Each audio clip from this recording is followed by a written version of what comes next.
আজ পবিত্র বরুথিনী একাদশী। বরুথিনী একাদশীতে বিষ্ণুর বরাহ স্বরূপের পুজো করে ব্রতপাঠ করলে সুখ সমৃদ্ধি এবং স্বর্গলাভ করা যায়। ব্রতকথা পাঠ ছাড়া এই একাদশী অসম্পূর্ণ, তাই ব্রতকথা পাঠ একান্ত অপরিহার্য। লক্ষ্মীনারায়ণের এই দিন পুজো করে যে ব্রতকথা পাঠ করেন তার অক্ষয় ফললাভ হয়। শাস্ত্র বলছে, যদি কোনো কারণে আপনি এই পুজো করতে না পারেন কিংবা ব্রতকথা পাঠ করতে না পারেন, তাহলে অন্তত ব্রতকথা শুনলেও তার সম্পূর্ণ ফললাভ হয়। তাই আজকে এই পবিত্র দিনে একবার হলেও শ্রবণ করুন এই বরুথিনী একাদশীর পূর্ণ ব্রতকথা, শুধুমাত্র সনাতনী ভাবনায়।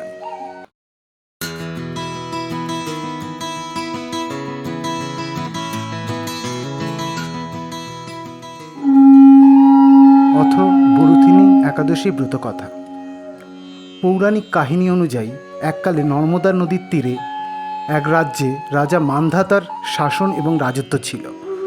পূজার্চনা ধর্মকর্মে বিলীন থাকতেন তিনি।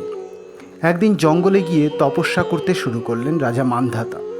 কিছুক্ষণ পর এক ভাল্লুক এসে তপস্যায় বিলীন রাজার ওপর আক্রমণ করে দেয়।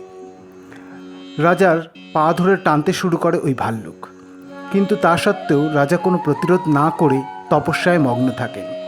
প্রাণ রক্ষার জন্য বিষ্ণুর কাছে প্রার্থনা করেন তিনি। এই সময়ের মধ্যে ভাল্লুক তাকে টেনে জঙ্গলের ভেতরে নিয়ে যায়। তখন বিষ্ণু প্রকট হয়ে সুদর্শন চক্র দিয়ে ভাল্লুকের গলা কেটে রাজার প্রাণ রক্ষা করেন।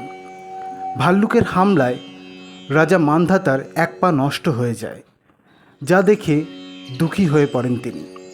তখন বিষ্ণু বলেন যে গত জন্মের কর্মের পরিণাম ভোগ করছেন রাজা।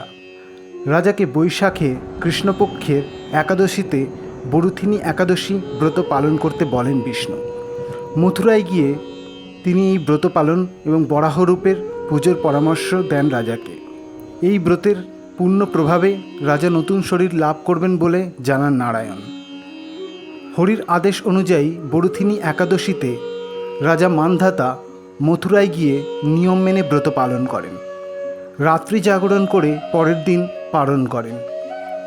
এই ব্রতের পূর্ণ প্রভাবে রাজা নতুন শরীর লাভ করেন ও সমস্ত ধরনের সুখ অর্জন করেন।